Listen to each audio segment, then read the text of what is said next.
Hi, I'm Tina McElroy Ansa. And I'm Wanda Smalls Lloyd. Wanda and I are twins in some way. We've known each other for more than half a century. We met each other in our freshman dorm room at Spelman College in Atlanta, Georgia, in '67. And although we were very different, 1967. For all the young folks who don't know when '67 was. thank you, Wanda. Yeah, 1967, what they call back in the day. Yeah. So yes. So we met each other, but we were very much alike in many ways. We were both English majors. We came from mid-sized Georgia towns. Wanda is from Savannah. I'm from Macon, Georgia. We came from the same kind of family background, but they did not take into consideration that people are different. And so Wanda and I were very different in temperament. She wanted the window open at night. I wanted the window closed. She made her bed every day. I said, "Why make your bed every day? You're just going to get back in it." But Wanda's friendship and mine has lasted and matured and enriched both our lives. And let me say that I came to Spelman knowing exactly what I wanted to do. I wanted to be a journalist. I knew this from the 11th grade. And Tina knew she wanted to write something. I wanted to be a writer. I wanted to tell stories. I wanted to write. She wasn't quite sure what she wanted to write. She figured it out, but it took her a minute to figure it out with a little help from her friend Wanda. With the help of my friend Wanda, I was telling Wanda and I split up as roommates, but we certainly stayed together as friends. And we were both English majors, and we were, it's a small college at the time. Spelman was a fairly small population, and you knew everybody there, so you really were close to, I think, your classmates. You had an opportunity to, and so we went on for a while, and I was still wanting to write, and Wanda was, of course, the editor of the school newspaper, because Wanda came there knowing what she wanted to do. And so one day Wanda came storming into when I say storming, that's how Wanda comes in. Wanda walks with purpose. Right? Not so much anymore, though. Not, at this age. I walk, but not with as much. We're grateful to be walking at this age. Yeah, but she walked in and said, "You know what, Tina? You say you want to be a writer, and you are even on the school newspaper." So she shamed me into journalism, and it was just years and years later I realized, oh, Wanda's the one who made me a journalist. She's the one that set me on that course. So we've been friends all through book tours and, oh God, jobs, and Wanda being the editor, the head of two newspapers. Actually, when Wanda came to Spelman, remember, you didn't tell me you wanted to edit a newspaper and be a journalist. You told me that you wanted to edit a mid-sized Southern town's newspaper. And I remember thinking, how can she be so specific? And I want to write, that's where I was. But Wanda was very specific about what she did, and she did it all the way through, our 50 years. Just as I was writing novels, she was heading newspapers and writing articles and editing people's newspapers and running the newspaper as a business. So Wanda is my can-do friend. So I was your first editor, because I was your editor in college. Your first newspaper editor. You sure were. And I remember you sending back a story. You were told me, no, you're on the right track. But this is what you need. So eventually the roles reversed, because you wrote books. I was editing newspapers. I edited at 7 daily newspapers in this country. And then when I was about to retire, I started working on my memoir. So then Tina became my mentor and my editor and my coach for my memoir, which is Coming Full Circle from Jim Crow to Journalism. It was a wonderful experience, Wanda, wasn't it? It really was. I mean, we have been so many things to each other, as you can imagine. There's the book. Yeah, I know that. Hey, I taught her that. But we've had lots of roles over the years and done so many things, and it's so interesting that your book is coming full circle, because indeed that's what you've done. You're back in Savannah, where you indeed wrote your book. You were there as a professor and as the head of the mass communications department at Savannah State University, where she retired. She's retired like 7 times. I think she retires and they pull her back in. Every time she gets out, we pull her back in. But Wanda's been thinking a long time about her memoir. And we've been talking about it off and on over the years because I Years. knew We talked Wanda had a probably 3 years before I even started writing. We were talking about it. Wanda, we talked about it when I visited you in Montgomery. Yeah, I remember a little bit of that, but I really remember the conversation when I was about to retire. I was executive editor at the Montgomery Advertiser, and I either called Tina or she called me, and we started talking about, well, how do I write a memoir? Where do I get started? And I really had planned to retire from the newspaper and start writing immediately. And then the opportunity came to move back to Savannah and run the program at Savannah State University. And then I put it on hold for 3 years, and then eventually we got around to really working on it in earnest. So one of the things I wanted to talk about, because a lot of people wonder about the process of writing, and Tina was really helpful in helping me with the process of writing.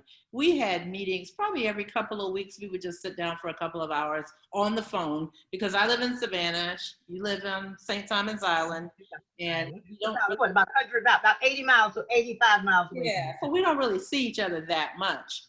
And Tina was telling me all the things that I needed to do to have a smooth process in writing. And did I listen at first? No. No, of course not. Well, what happened is, the process is just, I teach as well as write, and I teach reading, I teach writing. And one of the things that I have discovered over 50 years is process is at the core of everything that you do. And once you find your process is very specific. Once you find your process, meaning, when do I work best? When did I do my best material? Do I work in the day or do I work at night? Do I need silence? Do I need music? You have to ask yourself all these questions, and all these questions tell you what your process is. Yeah. And once you learn your process, so this is the most important part, respect your process. Mm-hmm. Don't get away from it thinking, oh, I can do it a different way. Or, if you work best when it's quiet, and all of a sudden the environment has become loud because of children or noise outside or whatever, you've got to address that. You can't just, if it's earplugs, it's something, but if your process is being quiet, you've got to respect your process while you're doing it. So Wanda, of course, had her process. She's edited newspapers, written articles, co-edited a book. And so she certainly was a writer, and she knew where she was going. But the first 2 chapters, I think you sent me? The first 2 chapters. And Tina gave me all these things that I should do. She said, well, maybe you want to think about making an outline. Did I do that at first? No. She said, maybe you want to think about where you write, get a nice quiet place. No, I'm writing out in the open in the sunroom where people are going through, family and other people visiting the house. Maybe you ought to think about writing at daytime only or nighttime only, or set aside 2 hours a day. No, I just, catch as catch can. Maybe you ought to think about just putting everything else aside and just write. No, I continue to do, volunteer work with organizations, helping people, coaching young journalists on the phone, and just all that other stuff. So I put these 2 chapters together and I sent it to Tina, and she said, well, you have some good information here, but you write like a journalist, and I want you to stop it. You need to learn how to write like a nonfiction writer. And that's what I had to do. I had to stop and think about, not just hear her say it again, but I had to think about what it really meant. And that took really what it meant, yes, to stop. Journalism is who, what, where, when, why, and I always think of it as a, sort of an open hand, and that's where you want to be, with your hand open. But writing nonfiction, writing an essay, writing a nonfiction book, a biography, is kind of like this, it's like between, this is journalism, and the handout is, for me, is writing. Well, fiction. Well, somewhere between here and here is nonfiction. It's sort of, because you need that where, why, when, and all of that, but you also need to write thoughtfully and, go deep and remember things and allow yourself to remember, allow yourself to hurt, allow yourself to write about a hurtful situation, an awful situation. Those are the things, and to me, those are the joys of writing. Fiction and nonfiction, as opposed to journalism, because journalism needs to be tight. But what with a memoir like yours, I like to think of it as going on a journey. It's kind of like that. It's not like type, and but it's a journey. And Wanda knew where she was going. She was self-assured. She writes beautifully, and she just needed to stop and say, "Oh, okay, I can kind of relax in this. I don't have a deadline today at the end at 6 o'clock. That's right. I can write." And boy, that's all she needed. I mean, it's wonderful, when you give, it's like, nursing a little bird and letting them go. Oh, they're flying. That's kind of how I felt, because she went back and she just nailed it. All she needed to do was say, "Oh, okay, I need to think. Let me slow down." The things that you just said that you did. And, it started, started sending me, chapters. And after a while, I stopped reading. I said, "Hey, girl, you're You good." did stop reading, and I was wondering why you stopped reading. You did. You stopped reading. Well, you stopped giving me feedback on what you were reading, and then I stopped sending you stuff. And every now and then, I would call and say, "Okay, can you read just this little bit of snippet here, or can you give me some advice on how to sort of put this together?"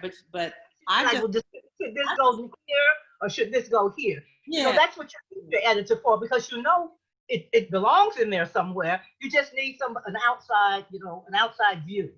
My sister always says you can't see. Tina, the biggest light bulb for me was when you convinced me, after I started writing without an outline, that I really needed an outline. I really needed some direction. Because, working in journalism, it's very structured. It's the inverted pyramid. You put all the important stuff at the top, and then you start, narrowing it down to all the little details, and you're in and out. That can be cut in the composer. That's why it can be cut easily in the composer. Yeah, so you can cut off anything. And it was just such a totally different process. So when I sat down and I started doing the outline, I realized that I had a lot more to say than I thought I would say. In fact, I started with the goal of doing 75,000 to 80,000 words, and I think I ended up around 110,000 words, which I thought was going to be too long. When we got to the final editing, it wasn't, the publisher and I, it wasn't as bad as much as I thought it was going to be. Oh, but no, they did that. They did good editing, but as far as cutting, they wanted everything to stay in there. Exactly. There was nothing that they wanted out. Right. Everything had to stay in there, and then we take it out as we need. And there was some redundancy. So that's really what helped me with the outline, because of the redundancy, because I found myself in a spiral. I would write a chapter, and then I'd put it aside, and then I'd write about something else. And I didn't have any focus about, do I write about this? Do I write about my family? And then do I write about going to school? Or do I continue the flow with the family on into school? It was really difficult until I sat down and I did this outline. And part of the process for me, this works for me, but maybe not everyone, was I set up a cloud file of every chapter in the outline.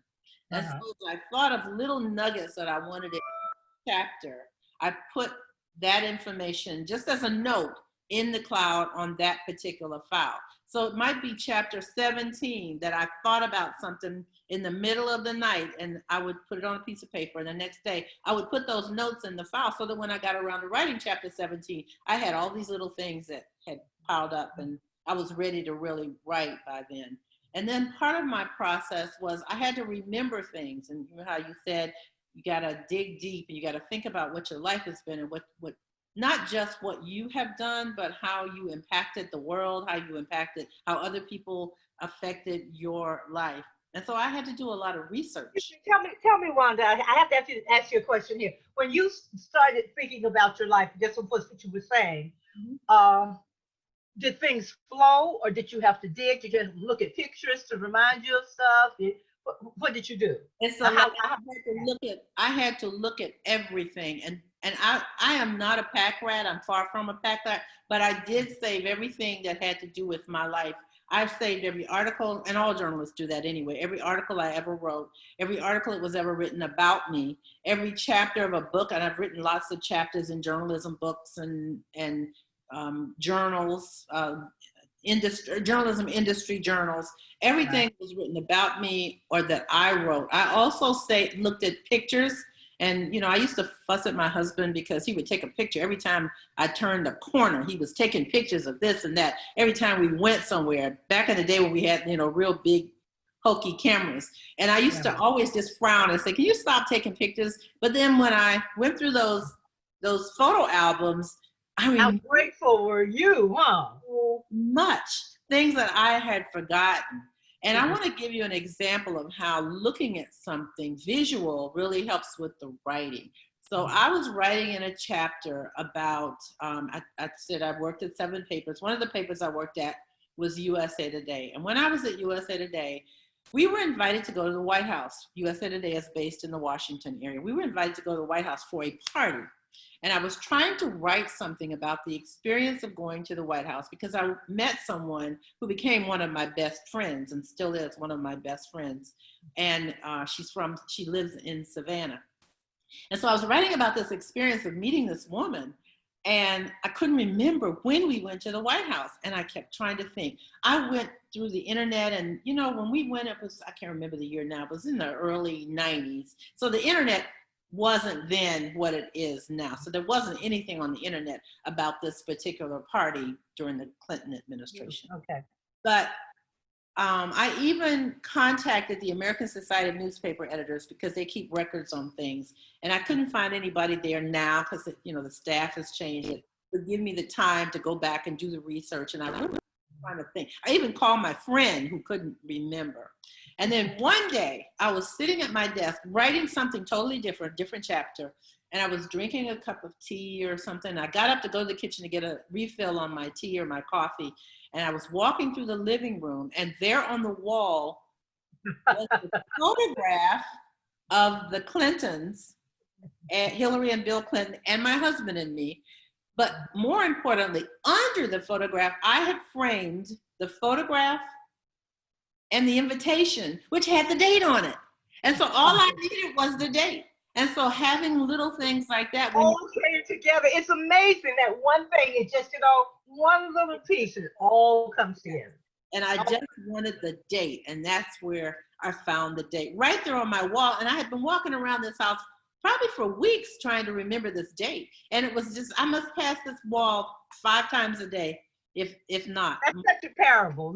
That's such a story. Just, what we're looking for is right there. We go all around. Well, speaking of which, would you bring your book closer to the screen, because I want you to tell us about the photograph. You're talking about keeping photographs. Yeah. Look at this wonderful photograph. What's it from? What year? This was 1972 or 73. I think it was 73. She got a photograph from 1972. I mean, that's perfect for her book. Look at young Wanda. Oh boy, she was. I was 22. What was she thinking, Wanda? I was 22 years old. So this photograph was taken at my first newsroom. I was a copy editor at the Providence Evening Bulletin in Providence, Rhode Island. So this Georgia girl had gone all the way from Savannah through Atlanta to go to college at Spelman College and then on to Providence, Rhode Island. And at some point, someone at the newspaper staff took this picture of me. And I had not seen this picture, I know, in 30 or more years. It was stuck in a book. And the book I acquired in 1972.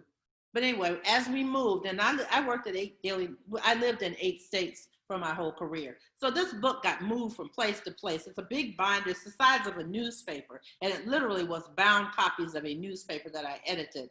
A program that I did at Columbia University. So I was looking through the newspapers, the Columbia University newspapers, for something else, and out dropped this photograph. And as soon as I saw it, I was about halfway through the writing process, and this photo dropped in my lap, and I said, "Oh my goodness, I think this is the cover of the book."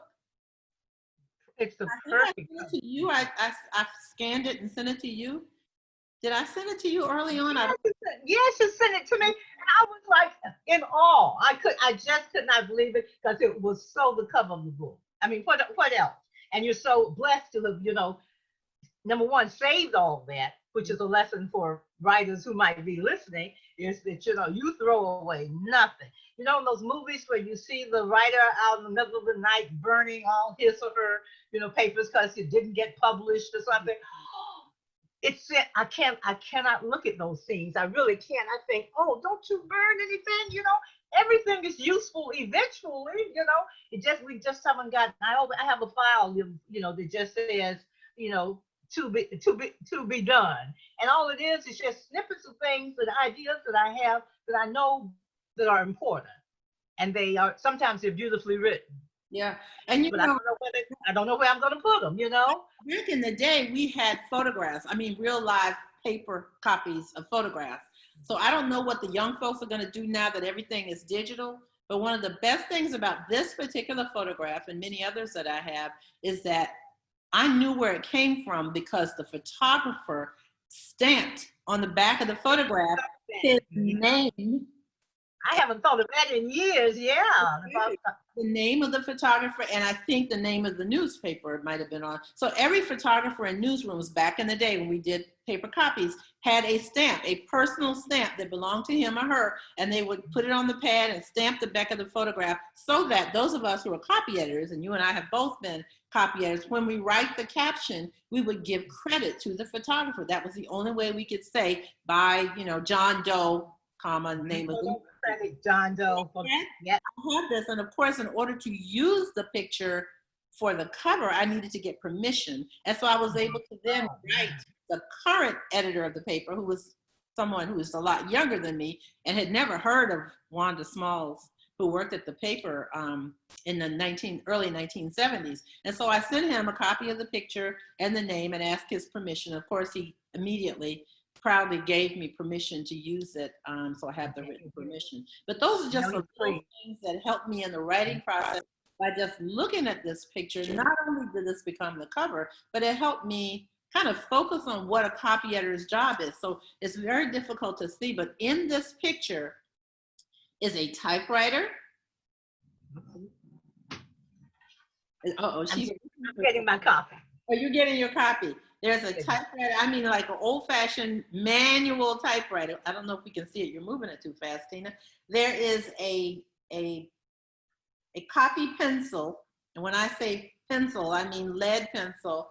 There is a gum eraser.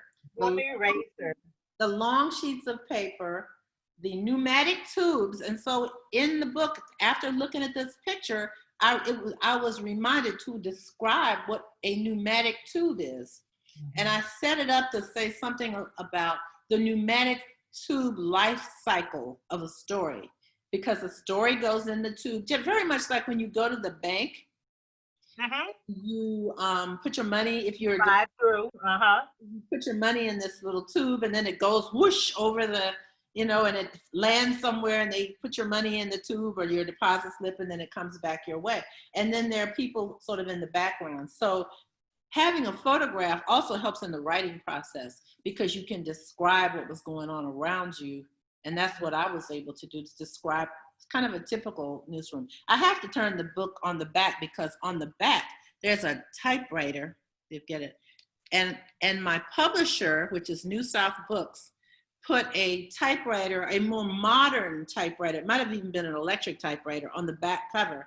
And when they sent me the cover, I said, I really like the idea, but can you put an old-fashioned typewriter? And they didn't know what I was talking about, old-fashioned typewriter. They thought that was old-fashioned. And so I said, well, no, like the one I still have on the shelf in my living room. And they were like, oh, you got a picture. Can you take a picture of it? And so this is actually my typewriter, the typewriter that I learned to type on. And another writing story. I grew up in a funeral home, and I learned to write obituaries at the kitchen table. Which of course is a book in itself. That's a whole nother book. So that's the typewriter that I learned to type obituaries on at the kitchen table. And I have a story about that in the book as well. I didn't know that was the typewriter. I'll have to inspect the next time I see it. I'll have to look at it with more reverence. Well, it's interesting. It's not an electric. That's not an electric typewriter in the back. No. That's old-fashioned. Oh yeah, that's right. That was the electric thing. where you, when you turn the carriage, you sling it back and then you type a little more and then you sling it back and you type a little. Well, you know, that's interesting. They have app where you can have the sound of hitting keys, while you're hitting the keyboard. And yeah, when I read about that, I saw that they had it. I remember the feel of it wasn't just the sound. The non-electric typewriter had sort of a kick to it. You hit the keys and the thing went up on so it was a different kind of feel. It was a different kind of feel. So with the expression, coming in and slamming out a story, or coming in and all those expressions are like hitting the keyboard. Very interesting. Yeah. But even describing the sound of a typewriter is writing exercise.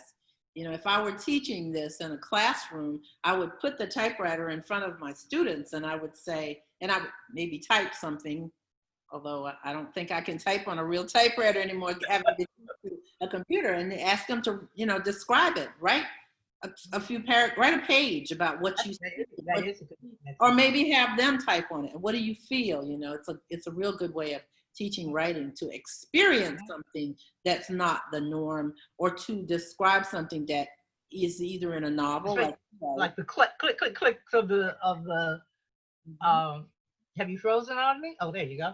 The click, click, click, the sound of, when you said that, my assignment would be the sound of the click, click, clack of that's what I would probably describe, because it has a specific sound of its own. And we don't hear that sound anymore. I mean, it's just, nobody hears the sound of a typewriter. It would be the same as describing the smell of food cooking, for example. Absolutely. Or the ocean or anything like that. Because you get the sight and sound, the smell of it. And smell. I don't know about you, but I am. I don't know what olfactory. I don't know what the word is, but smells bring back memories to me often. Cooking smells, or even out in the garden, dirt.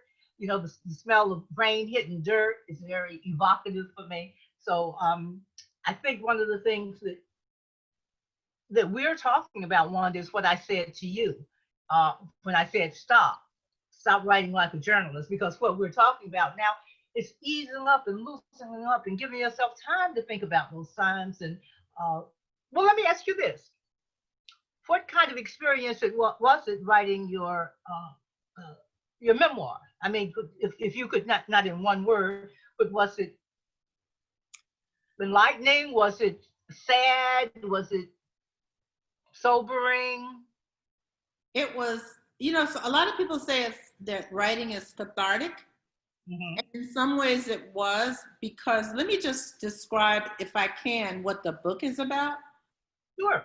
And that might help understand it a little bit. So this is the story of a girl who grew up in the Jim Crow South in a time in the 50s and 60s where by law we were told what we could do, where we could go, how we went to public schools, how we learned, how our teachers learned and taught us. That is, our teachers literally left the state to get their graduate degrees because they could not go to the University of Georgia because the law would not allow them to go to the University of Georgia, and the state paid money for them to go to great schools, Columbia and NYU and University of Pittsburgh, and just wonderful schools up north, as we call it then and now. So this girl grew up under the restrictive laws of Jim Crow. We had certain neighborhoods we were living in. We learned certain kinds of things in school. We learned, I like to call it the classics, especially when we got to college, but we also read Black authors. We went downtown. All your teachers were Black. All my teachers were Black. The students were Black. The teacher was Black. And most in college, not all at Spelman, but most at Spelman College. We would go shopping, but sometimes in some stores we couldn't try on hats or shoes. In the store. I tend to think the Jewish store owners were a little more accommodating than some white store owners. Every small town had a Jewish store store of some kind, whether it was a department store or whether it was a small store. You're absolutely right, and those were the ones. I read about going to Levy's department store, which was the biggest department store in Savannah, and they had this wonderful white tablecloth restaurant called the Azalea Room, and I always wanted to go into the Azalea Room because it smells so good. I found out later it smelled good because they had Black women in there cooking the food. Of course, yeah. That's a whole nother book too, about who cooks. Well, I always used to say that at the Woolworths, when was segregated, when like you, we were born in the same year. I always said they had the lunch counter in the back for Black folks, yeah, and lunch counter in front for white folks. Exactly. And like you said, that's why students got arrested, because they were breaking the law by sitting in white only places. But I always used to say, and I think the people who came to my father's juke joint used to say, "Oh, the food tastes better in the back." He said, "Because there's Black folks cooking in the back now. The ones in front, the waitresses would cook for food." So that's true. I know all the Black cooks, all the Black chefs at Woolworth baked all the cakes. Okay. I knew the lady who baked the cakes, So you're right. It did smell good in there because. But it's good in Levy's because it was a fancy restaurant, So like at Rich's in Atlanta. Yeah, the tea room at Rich's.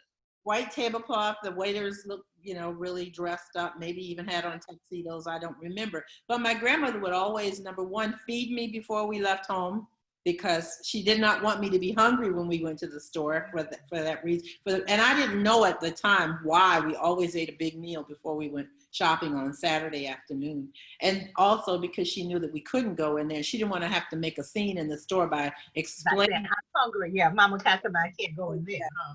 And so this story, I think, is about three or four themes. One is history, the Jim Crow. Part of it. Another theme, of course, is journalism, because that was my career. And another theme is leadership, because I became a leader. And finally, one of the big themes, which kind of intersects with leadership, is diversity, because I became a diversity advocate for the newspaper business. And so all these themes are kind of woven into the whole book. And I learned so many lessons about diversity from my mother, who you met when we were at Spelman, because my mother was a senior buyer for the Army and Air Force Exchange Service, and she had some of her own diversity issues that she had to work through. She was the only African-American buyer for a while. That eventually there were a couple more. And probably the most fabulous one that they had. Her name is Gloria. I call her Glamorous Gloria. She was the first woman, executive Black woman that I met, who traveled around the world and was responsible for buying all the toys for the PX. And she came in. She had her hair. She's a very beautiful, ruddy woman. When I say ruddy, everything was red. Her hair was red. She had on a suit with a fox collar. She came in. She had heels and beautiful stockings on. I'm telling you, she came in and just said, and I said, "Oh, there are women like that. I didn't just read about them, and they can be Black." It was a very important moment for me. And I spent a lot of time writing about my mother, who didn't raise me. She left me in Savannah with my grandmother, and eventually my aunt and uncle finished raising me.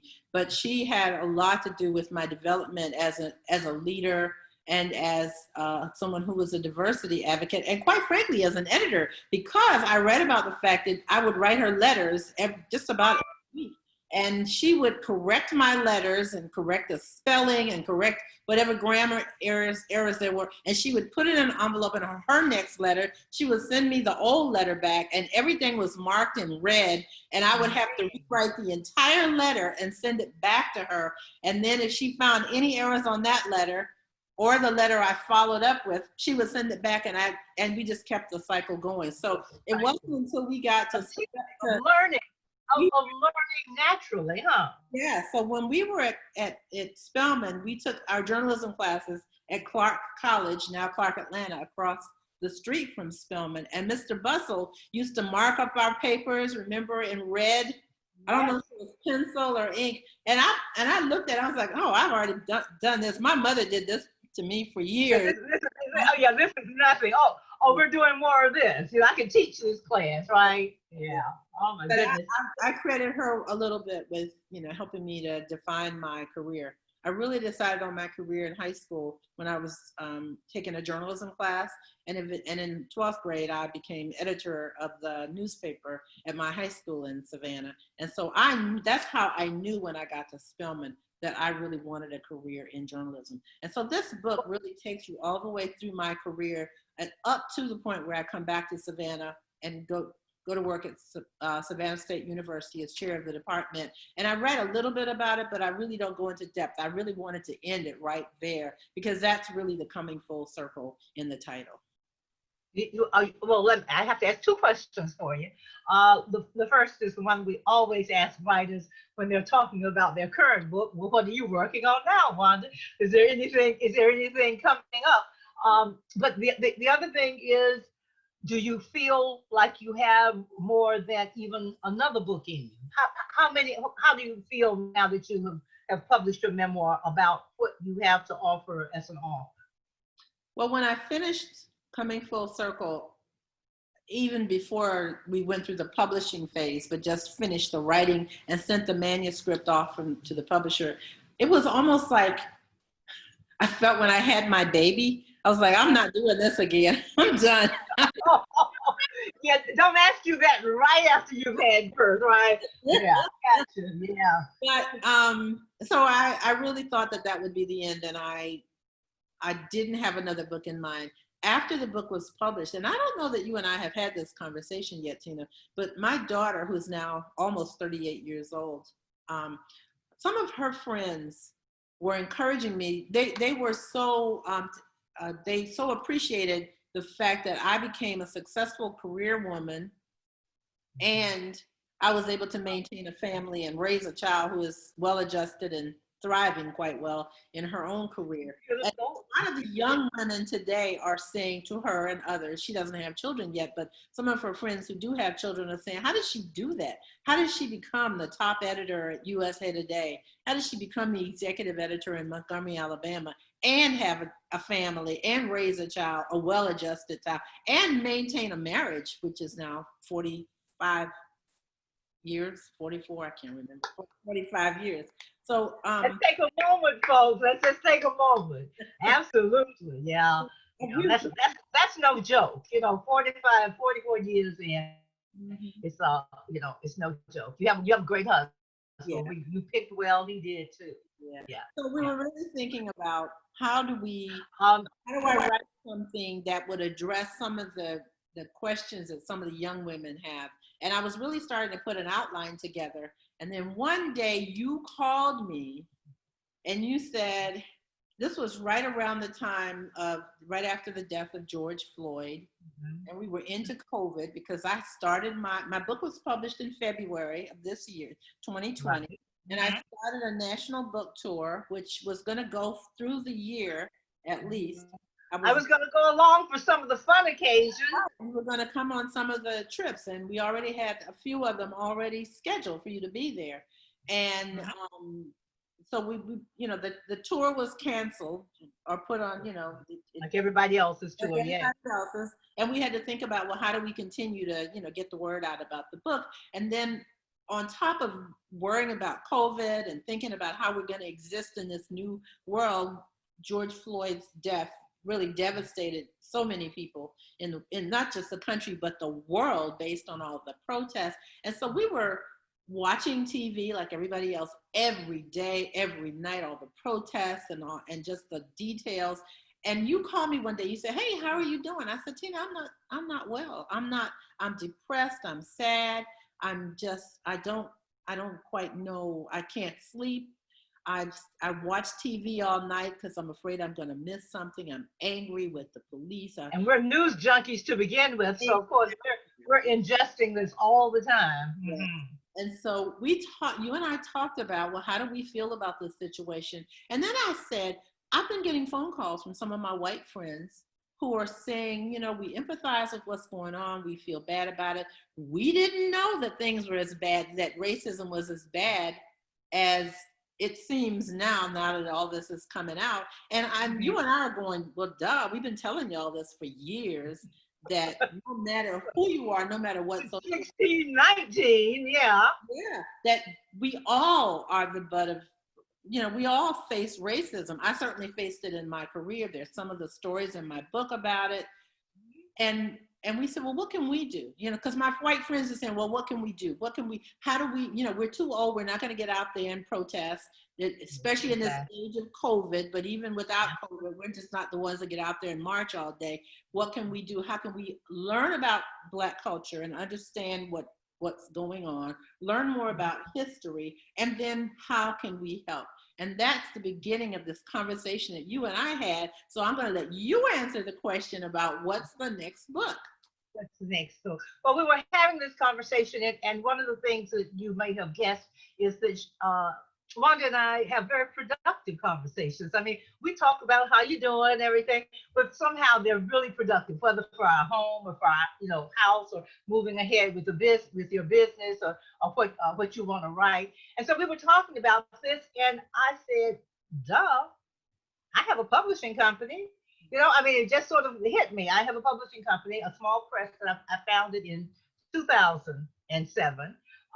And it's called Down South Press. In Montgomery, by the way, where I was editor of the paper.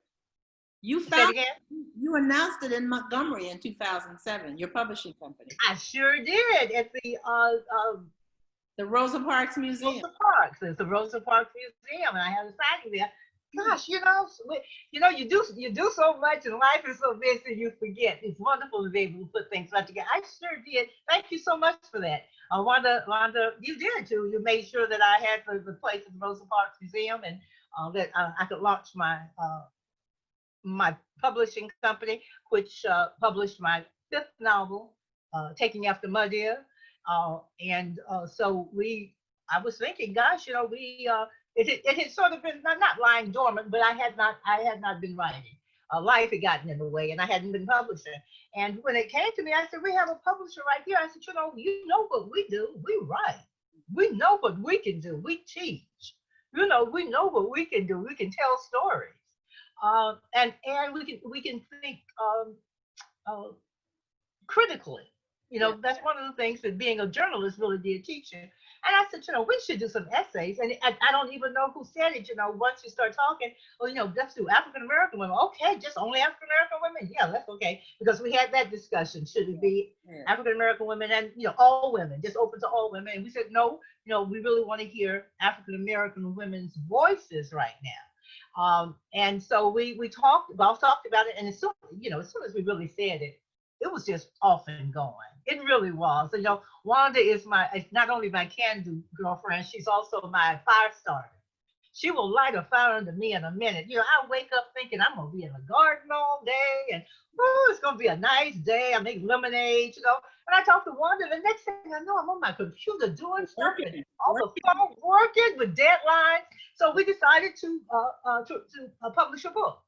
We're co-editing a book of essays, a collection of essays, and the title is Meeting at the Table, African-American Women Write on Race, Culture, and Community. And all 3 of those were important to us. You want to sort of take it over, Wanda? First of all, race.